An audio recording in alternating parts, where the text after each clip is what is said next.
I live in को। इसकी IMDb rating है 7.6 आउट ऑफ 10, जो कि काफी सही है। अगर आप हमारे चैनल पर नए हैं तो नीचे लाल कलर से लिखे सब्सक्राइब को दबाकर ग्रे कर दें। इससे आप हमारे चैनल से जुड़ जाएंगे और आने वाली वीडियोस को देख पाएंगे। तो मूवी की शुरुआत में हम एक आदमी को देखते हैं जिसका नाम रॉबर्ट लेडगार्ड होता है। वो एक प्लास्टिक सर्जन होता है जो कि अपने एक्सपेरिमेंट को साइंस कमेटी के सामने दिखा रहा होता है। रॉबर्ट बताता है कि वो आर्टिफिशियल स्किन बनाने में कामयाब हो गया है। उसने वो स्किन फायर ब्रिगेड में काम करने वाले लोगों को नजर में रख के बनाई है और ये कोई मामूली स्किन नहीं है। ये स्किन इतनी मोटी है कि मच्छर भी नहीं काट सकता। तो ऐसे में मलेरिया और डेंगू जैसी कई बीमारियों से बचा जा सकेगा। रॉबर्ट ने इस स्किन को गैल नाम दिया था। साइंस कमेटी के हेड रॉबर्ट से और डिटेल में जानकारी देने को कहते हैं। तो रॉबर्ट बताता है कि उसने ये एक्सपेरिमेंट अपने घर के प्राइवेट लैब में किया है। उसने जानवर और इंसान दोनों का खून मिलाकर स्किन को बनाया है और इस एक्सपेरिमेंट को उसने एक इंसान पर भी टेस्ट किया है जो कि काफी सक्सेसफुल रहा है। उसे कोई भी साइड इफेक्ट्स नहीं हुए और वो हेल्दी तरीके से जी रहा है। अब ये सुनकर कमेटी का हेड गुस्सा हो जाता है क्योंकि उसने बिना बताए बिना पूछे प्राइवेटली एक इंसान पर एक्सपेरिमेंट कर दिया जो कि साइंस के मेंबर के नजर में इलीगल था। इसीलिए कमेटी के मेंबर्स उसके एक्सपेरिमेंट को रिजेक्ट कर देते हैं और उसे फौरन वो एक्सपेरिमेंट बंद करने को कहते हैं। रॉबर्ट अपने रिसर्च को बंद करने के लिए मान जाता है और अपने घर चला आता है। हम देखते हैं कि रॉबर्ट ने एक वेरा नाम की लड़की को कैद करके रखा हुआ है और उस रूम में कई सारे कैमरास लगे हुए हैं। वो उसे एक बड़ी सी स्क्रीन में देख रहा होता है। रॉबर्ट ने इस लड़की पर अपने एक्सपेरिमेंट्स किए होते हैं। उसने उसको जबरदस्ती बंद करके रखा होता है। इसीलिए लड़की कई बार सुसाइड करने का भी सोचती है, पर उसकी स्किन अब नॉर्मल नहीं थी, तो इसीलिए वो कुछ भी ट्राई करती थी तो भी वो मर नहीं सकती थी। उसका ख्याल रखने के लिए रॉबर्ट ने मर्लिया नाम की सर्वेंट रखी हुई थी। मर्लिया ने रॉबर्ट को बचपन से पाला पोसा था, इसीलिए रॉबर्ट को उस पर भरोसा होता है। उसका रिसर्च बंद हो गया था, इसीलिए वो मर्लिया से कहकर बाकी सर्वेंट्स को निकाल देने के लिए कहता है। रॉबर्ट ने वेरा का फेस अपनी मरी हुई पत्नी में पूरी तरह से ट्रांसफॉर्म कर दिया था। एक दिन रॉबर्ट कुछ काम से बाहर गया होता है तो घर में मार्लिया का बेटा जेका आता है। वो एक बैंक से रॉबरी करके भागा हुआ था और पुलिस उसके पीछे पड़ी हुई थी। इसीलिए वो अपनी माँ से घर के अंदर आने को कहता है, पर मार्लिया अपने बेटे की हरकतों से अच्छे से वाकिफ थी, इसलिए वो उसे अंदर आने नहीं दे रही थी। लेकिन जेका कहता है कि वो आखिरी बार जाने से पहले अपनी माँ से मिलना चाहता है। ऐसे ही सब कह के वो मार्लिया को इमोशनल ब्लैकमेल करता है, जिससे कि मार्लिया गेट खोलने के लिए मान जाती है। जेका ने टाइगर की कॉस्ट्यूम पहनी हुई थी क्योंकि शहर में कार्निवल फेस्टिवल चल रहा होता है। अब जेका घर के अंदर आ जाता है और किचन में से कुछ खाने लगता है। तभी वो वेरा के रूम में लगे सिक्योरिटी कैमरास को देखता है। उसे देखकर यकीन नहीं होता कि वो रॉबर्ट की पत्नी है, क्योंकि उसकी पत्नी तो सालों पहले मर चुकी थी। वो अपनी माँ को फेस टू फेस उसे देखने को कहता है, पर मार्लिया उसे मना कर देती है। तब जेका उसे कुर्सी से बांध देता है और चाबी लेकर वेरा के रूम में घुस के उसके साथ जबरदस्ती करने लग जाता है। लेकिन तभी वहाँ पर रॉबर्ट आ जाता है और जेका को ऐसा करता देख गुस्से में उसे गोली मार देता है, जिससे कि उसकी मौत हो जाती है।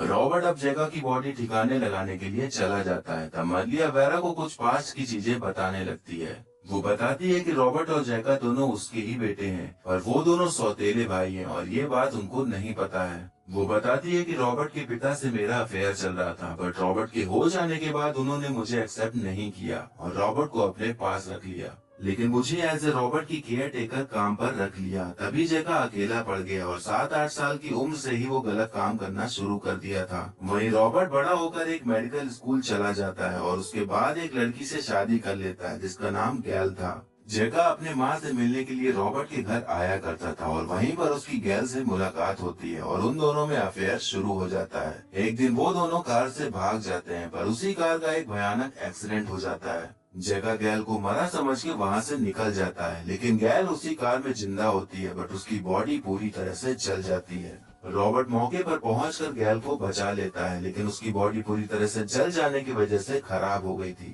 रॉबर्ट उसके रूम से सारे शीशे हटवा देता है ताकि गैल अपना फेस ना देख सके, क्योंकि उसे लगता है कि जब वो अपने आप को देखेगी तो ये सदमा बर्दाश्त नहीं कर पाएगी। रॉबर्ट और गैल की एक बेटी भी होती है जिसका नाम नॉर्मा होता है। वो गार्डन में अपने मॉम की पसंद का गाना गा रही होती है। उसका गाना सुनकर गैल बालकनी से पर्दे खोलकर देखने के लिए जाती है, पर जैसे ही वो पर्दे हटाती है उसको अपने फेस का रिफ्लेक्शन दिख जाता है, जिसे देखकर वो सहन नहीं कर पाती और उसी बालकनी से कूदकर अपनी जान दे देती है।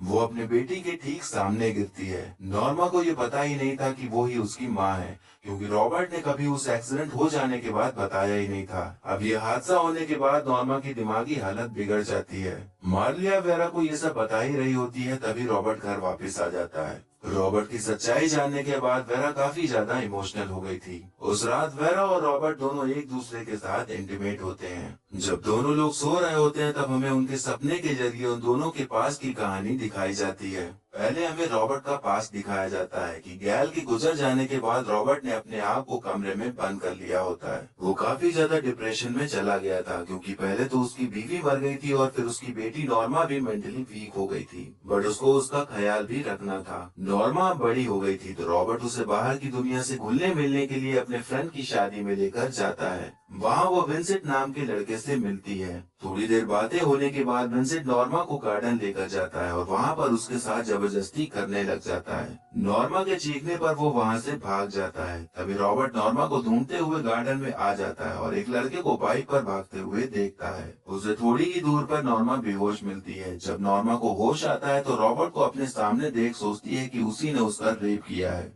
रॉबर्ट उसे मेंटल हॉस्पिटल ले जाता है। वहाँ उसे डॉक्टर बताता है कि उस हादसे के बाद नॉर्मा की दिमागी हालत पूरी तरह से खराब हो गई है। उसके अंदर हर मर्द को लेकर डर बैठ गया है, इसीलिए बेहतर होगा कि आप भी उससे कभी न मिलें। अब नॉर्मा को इतना ज्यादा बड़ा सदमा लगा होता है कि वो भी बालकनी से कूदकर अपनी जान दे देती है। अब इसके बाद हमें वेरा का पास दिखाया जाता है, जहां हम उसी दिन की कहानी देखते हैं जिसमें कि वही विंसेंट नाम का लड़का दिखाया जाता है, जो कि अपने माँ की कपड़ों की दुकान पर काम करता है। और वो उसी पार्टी में जाता है और नॉर्मा से मिलता है। वो दोनों बातें करते हुए गार्डन में पहुंच जाते हैं। फिर नॉर्मा उसे अपने मेंटल हेल्थ के बारे में बताती है। उसके बाद वो दोनों काफी करीब आ जाते हैं और इंटीमेट होने लग जाते हैं। पर तभी उस पार्टी में एक औरत वही गाना गाने लगती है जो नॉर्मा अपने मॉम के मरने के वक्त गा रही थी, जिसे सुनकर नॉर्मा को अटैक आ जाता है और वो जोर जोर से चिल्लाने लगती है। विंसेंट डर के मारे उसका मुंह बंद करने लगता है, पर वो उसका हाथ काट लेती है। तो घबराहट में विंसेंट उसे थप्पड़ मार देता है, जिससे कि नॉर्मा बेहोश हो जाती है। विंसेंट उसके कपड़े ठीक करके वहाँ से अपने बाइक से भागने लग जाता है। तभी रॉबर्ट उसे जाते हुए देख लेता है। वो सोचता है कि उसी लड़के ने नॉर्मा का रेप किया है, तो वो उसे पकड़ के किडनैप कर लेता है और उसकी बाइक को ऐसा फेंकता है जैसा कि लगे कि वो एक्सीडेंट में मर गया है। अब विंसेंट की माँ उसे ढूंढ रही होती है।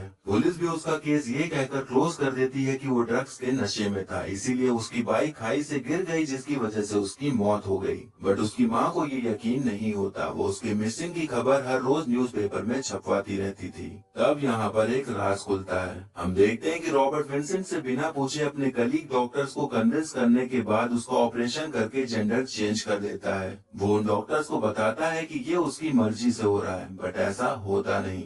वो 6 साल तक अपने उसी स्किन के एक्सपेरिमेंट को उसके ऊपर करता है और उसकी बॉडी अपनी बीवी के रूप में ढाल देता है, जिसका नाम वो वेरा रखता है। यहाँ हमें पता चलता है कि विंसेंट ही वेरा था, जिसे रॉबर्ट ने पूरी तरह से चेंज करके गैल की शक्ल दे दी थी। विंसेंट अपनी इस नई पहचान को एक्सेप्ट नहीं कर पा रहा था। वो वहाँ से भागने की कोशिश करता है, पर रॉबर्ट उसको भागने नहीं देता। वो सुसाइड करने का भी ट्राई करता है, पर पूरी तरह से नाकामयाब हो जाता है। अब वेरा का ख्याल रखने के लिए वो मार्लिया को बुला लेता है। जब वो उसे देखती है तो उसे यकीन नहीं हो पाता कि वो लड़का है, क्योंकि वो बिल्कुल गैल की तरह ही दिख रही होती है।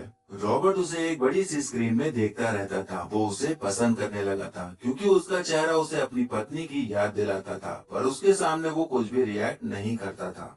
बट जो भी जैका ने वेरा के साथ करने की कोशिश की, उससे रॉबर्ट डर जाता है कि वो अपनी बीवी की तरह इसे भी खो देगा। इसीलिए वो उसे एक्सेप्ट कर लेता है और धीरे धीरे अब वेरा भी रॉबर्ट की तरफ अट्रैक्ट होने लग जाती है।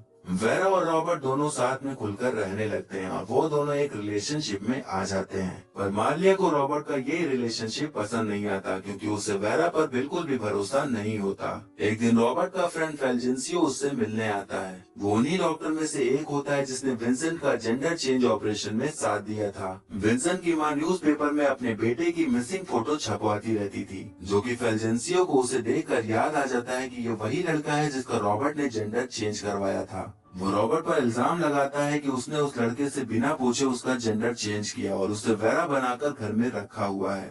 रॉबर्ट उसकी सुनता नहीं और उसे गन दिखाकर वहाँ से जाने को कहता है। तभी वहाँ पर वेरा आ जाती है और बताने लगती है कि उसने अपनी मर्जी से ही जेंडर चेंज करवाया था और उसके अंदर लड़कियों वाली ही फीलिंग्स पहले से थी। तब फेल्जेंसियो वहाँ से चला जाता है और रॉबर्ट को ये सब सुनकर वेरा पर पूरी तरीके से भरोसा हो जाता है।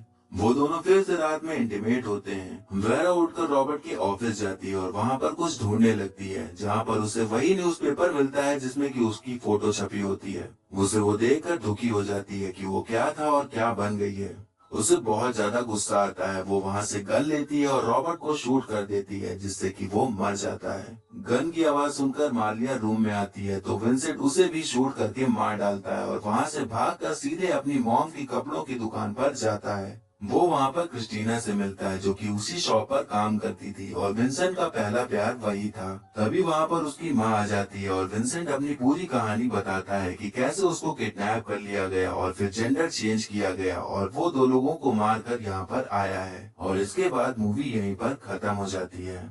तो दोस्तों, आपने मूवी में देखा कि रॉबर्ट ने विंसेंट की पूरी पहचान ही बदलकर रख डाली थी। उस रात जब नॉर्मा और विंसेंट गार्डन में गए थे तो दोनों ही नशे में थे और जो भी उनके बीच हुआ था वो दोनों की सहमति से ही हो रहा था। बट उस गाने के बजने की वजह से नॉर्मा चीखने चिल्लाने लगती है। उसमें विंसेंट की गलती नहीं थी। वो उसका जोर से हाथ काटने लग जाती है तो उसी के रिएक्शन में विंसेंट ने उसे थप्पड़ मारा था और वहाँ से कपड़े सुधार कर चला गया था। हम ये कह सकते हैं कि नॉर्मा मेंटली इल थी और उसे नहीं पता था कि क्या सही है और क्या गलत, और विंसेंट को भी उसने अपनी बीमारी के बारे में बताया था। तो एक तरह से ये कह सकते हैं कि विंसेंट मौके का बस फायदा उठा रहा था, बट उसने खुद से रेप करने की कोशिश नहीं की थी। बट रॉबर्ट को यही लगता है कि विंसेंट ने उसका रेप किया है और उसके साथ इतना सब कुछ कर डालता है। रॉबर्ट अगर उसे बांध कर किडनैप करे रहता तो हम एग्री कर सकते थे कि हाँ, वो अपनी बेटी के रेपिस्ट को सजा दे रहा है। बट उसने उसको अपनी वाइफ की ही शक्ल दे डाली और उसी से प्यार भी करने लग गया, जो कि बहुत ही ज्यादा गलत था, क्योंकि वो भी एक तरह से विंसेंट को हैरास कर रहा था, वो भी 6 साल से लगातार। तो मेरे ख्याल से रॉबर्ट का गुनाह ज्यादा बड़ा था विंसेंट के मुकाबले, इसीलिए विंसेंट का रॉबर्ट को मार देना एक हद तक सही भी लगता है, क्योंकि उसे कोई हक नहीं था कि वो उसको किडनैप करके उसके साथ इतने सालों तक उस पर एक्सपेरिमेंट करे और उसे हरास करे। अगर विंसेंट ने गलती की थी तो उसे पुलिस द्वारा सजा मिल ही जाती, बट रॉबर्ट खुद ही इंसाफ करने के चक्कर में आखिर में अपनी जान गंवा बैठा। तो ये था explanation the skin I live in movie का। क्या विंसेंट सही था या रॉबर्ट? इसमें आपकी क्या राय है ये कमेंट करके जरूर बताइएगा। और अब मुझे अगली कौन सी मूवी एक्सप्लेन करनी चाहिए ये भी आप बता सकते हैं। और आने वाली वीडियोस देखते रहने के लिए हमारे चैनल को सब्सक्राइब करें और बेल आइकन दबा दें, जिससे कि आपको नई वीडियोस की नोटिफिकेशन मिल जाएगी। और वीडियो अच्छी लगी हो तो लाइक जरूर करें। आपके लाइक और कमेंट से मुझे और भी वीडियोस बनाने का मोटिवेशन मिलता है। तो मिलते हैं नेक्स्ट वीडियो में, तब तक के लिए टाटा, बाय बाय और नमस्ते।